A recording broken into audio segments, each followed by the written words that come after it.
আজকে আপনাদেরকে জানাবো মহানবী সাল্লাল্লাহু আলাইহি ওয়াসাল্লামের কিছু মুজিজা সম্পর্কে। প্রখ্যাত হাদিসটি তিরমিজি শরীফ থেকে নেওয়া হয়েছে। একদিন এক ইহুদি মহিলা ইসলাম ধর্মের প্রতি অনুপ্রাণিত হয়ে ঈমান গ্রহণ করে নিল। তার একটি প্রাপ্তবয়স্কা কন্যা সন্তান ছিল। একদিন মেয়েটি আকস্মিকভাবে মারা গেল।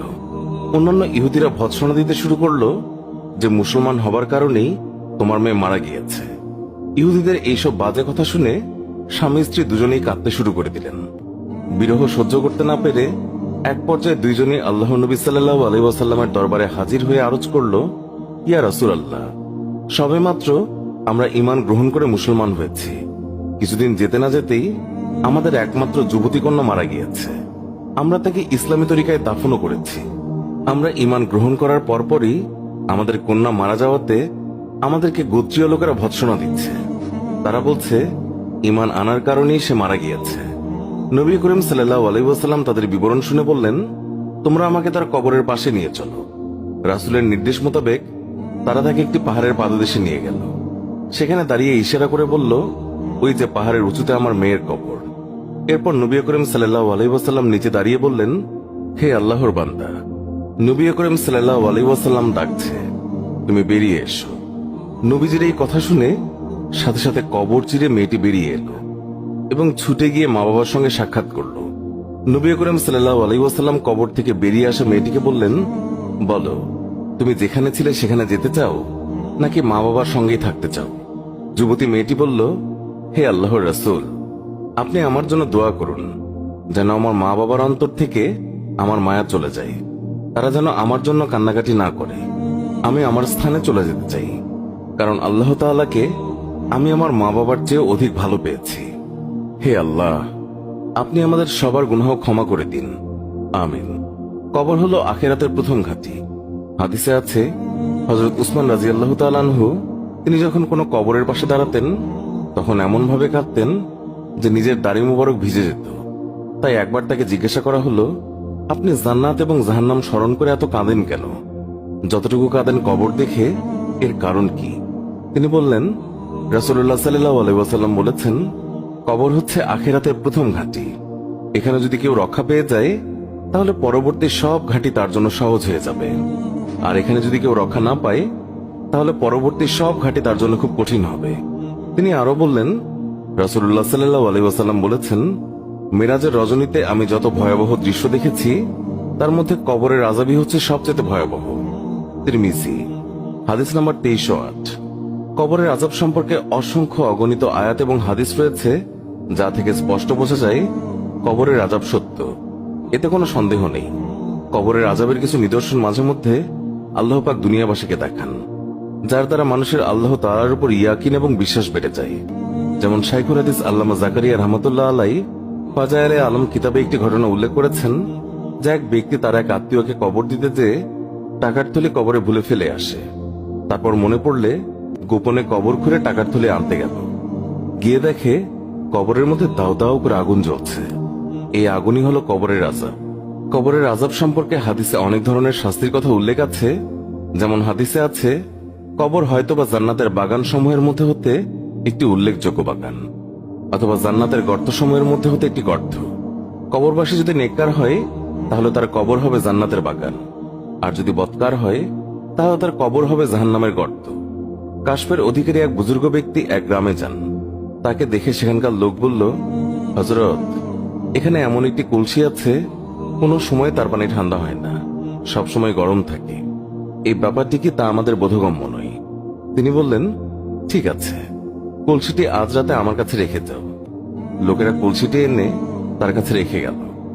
সকালে তিনি তাদের বললেন, এবার দেখো কলসির পানি ঠান্ডা হয়েছে কিনা। দেখা গেল পানি ঠান্ডা হয়ে গেছে। লোকেরা আশ্চর্য হয়ে এর কারণ জিজ্ঞাসা করলে তিনি বললেন, এই কলসিটি এক মুর্দার মাটি দিয়ে তৈরি করা হয়েছিল, আর তখন এই মুর্দাকে বারজাখে আযাব দেওয়া হচ্ছিল। সেই আযাবের প্রতিক্রিয়া এই কলসির মাটিতেও ছিল। এই বিষয়টি আল্লাহ পাকের কুদরতে জানতে পেরে আমি মুর্দার জন্য মাগফিরাতের দোয়া করলাম। আল্লাহ তাকে ক্ষমা করে দিলেন। ফলে কলসি থেকে আযাবের প্রতিক্রিয়াও দূর হয়ে গেছে। এ থেকে কবরের আযাবের অবস্থা কিছুটা হলেও আন্দাজ করা যায়। কবরে আযাবের সাপের কথা বর্ণনা দিয়ে একটি হাদিসে বর্ণিত হয়েছে, রাসূলুল্লাহ সাল্লাল্লাহু আলাইহি ওয়াসাল্লাম বলেছেন, পাপীদের শাস্তি দেওয়ার জন্য কবরে এমন এক বিষাক্ত সাপ নিযুক্ত করা হবে, যে সাপের বিষ তো দূরের কথা, যে সে যদি দুনিয়াতে একটি নিঃশ্বাস ত্যাগ করে, হে আল্লাহ, আপনি আমাদের এই কবরের আযাব থেকে মুক্ত করে দিন, আমিন। আজকে আপনাদেরকে জানাবো মহানবী সাল্লাল্লাহু আলাইহি ওয়াসাল্লামের কিছু মুজিজা সম্পর্কে। প্রখ্যাত হাদিসটি তিরমিজি শরীফ থেকে নেওয়া হয়েছে। একদিন এক ইহুদি মহিলা ইসলাম ধর্মের প্রতি অনুপ্রাণিত হয়ে ঈমান গ্রহণ করে নিল। তার একটি প্রাপ্তবয়স্কা কন্যা সন্তান ছিল। একদিন মেয়েটি আকস্মিকভাবে মারা গেল। অন্যান্য ইহুদিরা ভৎসনা দিতে শুরু করলো যে মুসলমান হবার কারণেই তোমার মেয়ে মারা গিয়েছে। ইহুদিদের এইসব বাজে কথা শুনে স্বামী স্ত্রী দুজনেই কাঁদতে শুরু করে দিলেন। বিরহ সহ্য করতে না পেরে এক পর্যায়ে দুইজনই আল্লাহ নবী সাল্লাল্লাহু আলাইহি ওয়াসাল্লামের দরবারে হাজির হয়ে আরজ করল, ইয়া রাসূলুল্লাহ, সবেমাত্র আমরা ঈমান গ্রহণ করে মুসলমান হয়েছি। কিছুদিন যেতে না যেতেই আমাদের একমাত্র যুবতী কন্যা মারা গিয়েছে। আমরা তাকে ইসলামী তরিকায় দাফনও করেছি। আমরা ঈমান গ্রহণ করার পরপরই আমাদের কন্যা মারা যাওয়াতে আমাদেরকে গোত্রীয় লোকেরা ভৎসনা দিচ্ছে। তারা বলছে ঈমান আনার কারণেই সে মারা গিয়েছে। নবী করিম সাল্লাল্লাহু আলাইহি ওয়াসাল্লাম তাদের বিবরণ শুনে বললেন, তোমরা আমাকে তার কবরের পাশে নিয়ে চলো। রাসূলের নির্দেশ মোতাবেক তারা তাকে একটি পাহাড়ের পাদদেশে নিয়ে গেল। সেখানে দাঁড়িয়ে ইশারা করে বলল, ওই যে পাহাড়ের উঁচুতে আমার মেয়ের কবর। এরপর নবী করিম সাল্লাল্লাহু আলাইহি ওয়াসাল্লাম নিচে দাঁড়িয়ে বললেন, হে আল্লাহর বান্দা, নবী করিম সাল্লাল্লাহু আলাইহি ওয়াসাল্লাম ডাকছে, তুমি বেরিয়ে এসো। নবীজির এই কথা শুনে সাথে সাথে কবর চিরে মেয়েটি বেরিয়ে এলো এবং ছুটে গিয়ে মা বাবার সঙ্গে সাক্ষাৎ করল। নবী করিম সাল্লাল্লাহু আলাইহি ওয়াসাল্লাম কবর থেকে বেরিয়ে আসা মেয়েটিকে বললেন, বলো, তুমি যেখানে ছিলে সেখানে যেতে চাও নাকি মা বাবার সঙ্গেই থাকতে চাও? যুবতী মেয়েটি বলল, হে আল্লাহর রাসূল, আপনি আমার জন্য দোয়া করুন যেন আমার মা বাবার অন্তর থেকে আমার মায়া চলে যায়। তারা যেন আমার জন্য কান্নাকাটি না করে। আমি আমার স্থানে চলে যেতে চাই, কারণ আল্লাহ তাআলাকে আমি আমার মা বাবার চেয়ে অধিক ভালো পেয়েছি। হে আল্লাহ, আপনি আমাদের সবার গুনাহ ক্ষমা করে দিন, আমিন। কবর হলো আখিরাতের প্রথম ঘাঁটি। হাদিসে আছে, হযরত উসমান রাদিয়াল্লাহু তাআলা আনহু তিনি যখন কোনো কবরের পাশে দাঁড়াতেন তখন এমন ভাবে কাঁদতেন যে নিজের দাড়ি মুবারক ভিজে যেত। তাই একবার তাকে জিজ্ঞাসা করা হলো, আপনি জান্নাত এবং জাহান্নাম স্মরণ করে এত কাঁদেন কেন? যতটুকু কাঁদেন কবর দেখে, এর কারণ কি? তিনি বললেন, রাসূলুল্লাহ সাল্লাল্লাহু আলাইহি ওয়াসাল্লাম বলেছেন, কবর হচ্ছে আখিরাতের প্রথম ঘাঁটি।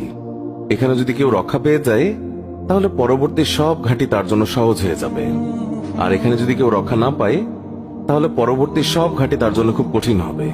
তিনি আরো বললেন, রাসূলুল্লাহ সাল্লাল্লাহু আলাইহি ওয়াসাল্লাম বলেছেন, মেরাজের রজনীতে আমি যত ভয়াবহ দৃশ্য দেখেছি তার মধ্যে কবরের আযাবই হচ্ছে সবচেয়ে ভয়াবহ। তিরমিজি, হাদিস নাম্বার 2308।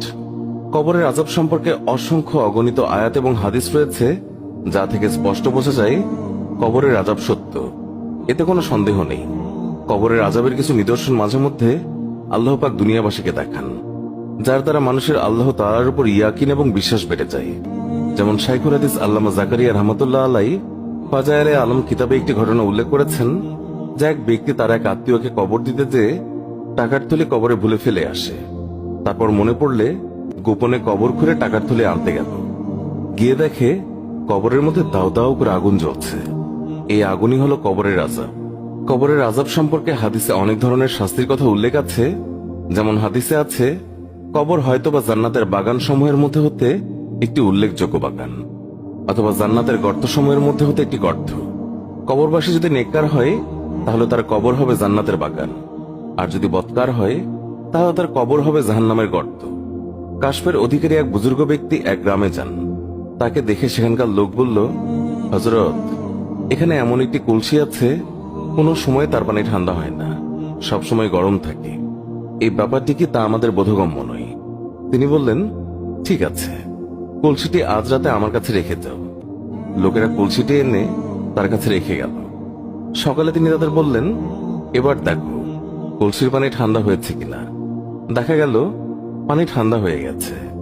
লোকেরা আশ্চর্য হয়ে এর কারণ জিজ্ঞাসা করলে তিনি বললেন, এই কলসিটি এক মুর্দার মাটি দিয়ে তৈরি করা হয়েছিল, আর তখন এই মুর্দাকে বারজাখে আযাব দেওয়া হচ্ছিল। সেই আযাবের প্রতিক্রিয়া এই কলসির মাটিতেও ছিল।